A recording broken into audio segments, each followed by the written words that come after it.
Hello everyone, welcome to back my channel. I hope everyone is having a wonderful day. Before starting the video, please go ahead and hit the subscribe button. Billy meets Chelsea at the club and asks if she wants to get a table.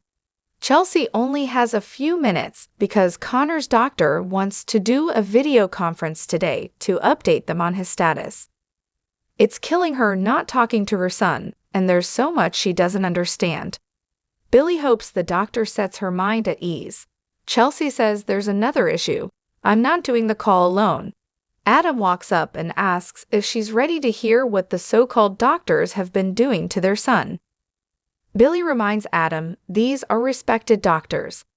Adam hopes it's only going to be him and Chelsea on the call. Chelsea assures Adam they'll be the only ones on the call and they'll give them insight into their son. Billy kisses Chelsea and goes. Chelsea asks Adam to go into this with an open mind. He'll do his best. Outside society, Phyllis asks Summer to calm down on the phone. She assures her that Harrison will be found.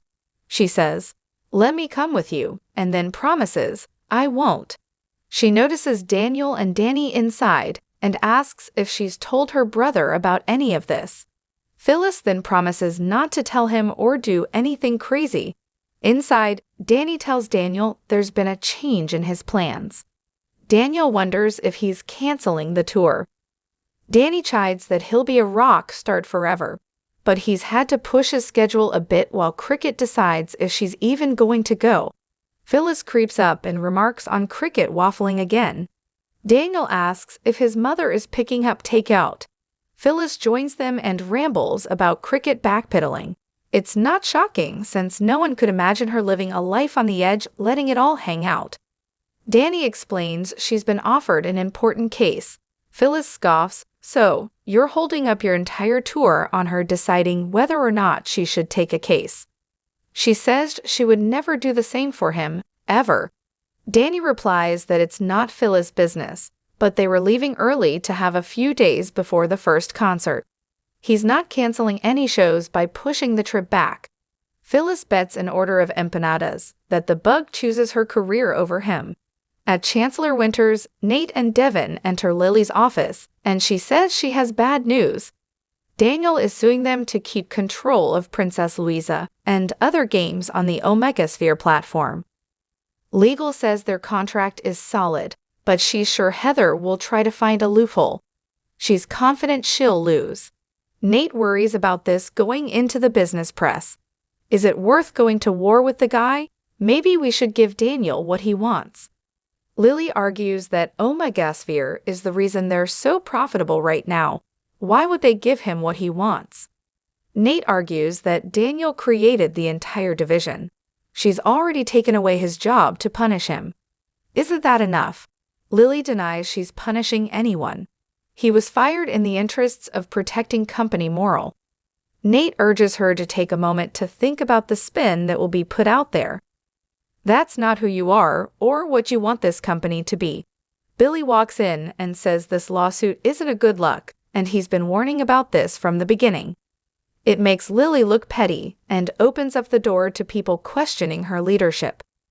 Lily wonders how she became the bad guy in this situation. Lily reminds them that Daniel cheated on her with a woman who is now his attorney. Billy points out she fired that woman for personal reasons. "This is professional concern from me." Nate agrees. This could adversely affect the company. Let him walk away with what he brought to the table. Lily argues that all he brought was ideas and some artwork. They brought the team, coders, designers, and office space. It doesn't make sense to get rid of a prosperous division. Nate says Omega Sphere will be fine without 2 or 3 of its video games. The division will be just fine. Lily argues they don't have games in development to replace the ones they lose. Billy thinks it's better than her being painted as a vindictive CEO.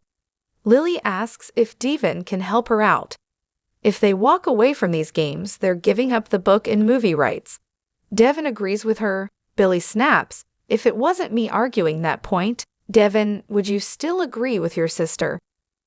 Devin asks if he's implying that he's making business decisions only to contradict him. Billy says it was a simple question. What pisses him off the most is that the Winters were in there having a meeting about a major concern without him. If he hadn't poked his head in, he'd have had no idea this company was headed for a major train wreck. Not to mention the PR nightmare when the media gets a hold of this. Devin tells him to get over himself. Lily tells them to stop. Nate wants to focus on the issue at hand. Lily thinks they should go to the board and let them decide.